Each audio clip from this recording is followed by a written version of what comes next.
Hello friend, welcome to my channel. আমি doctor Chandrakant. আজ আপনাদের কোথাও কেটে গেলে সেটা শুকতে কত সময় লাগবে বা হিলিং হতে কত সময় লাগবে, আজকে সে বিষয়ে আলোচনা করব। চ্যানেল যদি নতুন, চ্যানেল সাবস্ক্রাইব করবেন।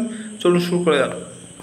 সাধারণত ক্ষত ধরন, অর্থাৎ কী ধরনের ক্ষত হয়েছে এবং কতটা পরিমাণ তীব্রতা রয়েছে তার উপর নির্ভর করে সময় নির্ধারণ করা হয়।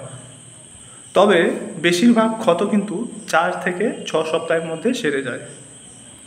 তবে দাগের পরিপক্কতা এবং পুরো নিরাময় প্রক্রিয়াটি একটু বেশি সময় নিতে পারে।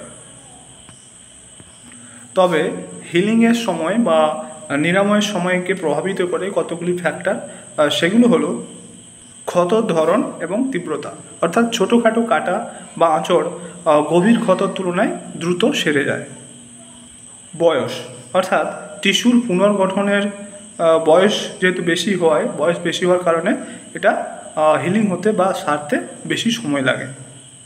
এরপর হচ্ছে সামগ্রিক স্বাস্থ্য, যেমন ডায়াবেটিস, হার্টের সমস্যা কিংবা অন্যান্য কোনো শারীরিক সমস্যা, সেগুলোর কারণে কিন্তু ক্ষত নিরাময় হতে বা ক্ষত সারতে দেরি হতে পারে।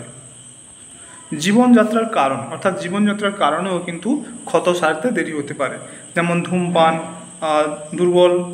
বেশি ঘুম না হওয়া, দুর্বলতা ইত্যাদি কারণেও ক্ষত নিরাময় হতে দেরি হতে পারে।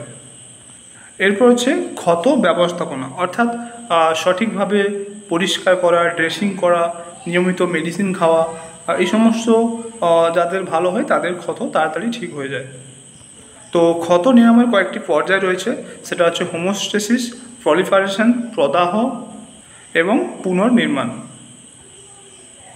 এবং যেগুলো সুপারফিশিয়াল বা স্কিনে খুব বেশি ডিপ যেগুলো না হয় সেগুলো কিন্তু 1 সপ্তাহের মধ্যে সেরে যায়, বা যেগুলো গভীর ক্ষত হয় সেগুলো সাধারণত 4 সপ্তাহ লাগে, সেগুলোকে দীর্ঘস্থায়ী ক্ষত হিসেবে চিহ্নিত করা হয়। তো আজকে জানলেন যে ক্ষত নিরাময়ে বা হিলিং হতে ঠিক কত সময় লাগে এবং কোন কোন ফ্যাক্টর এগুলোতে কাজ করে, সেটা আজকে জানলেন। তো আজকের ভিডিও এই পর্যন্ত। চ্যানেল নতুন, চ্যানেল সাবস্ক্রাইব করবেন, ভিডিওটি লাইক করবেন। Thank you for watching.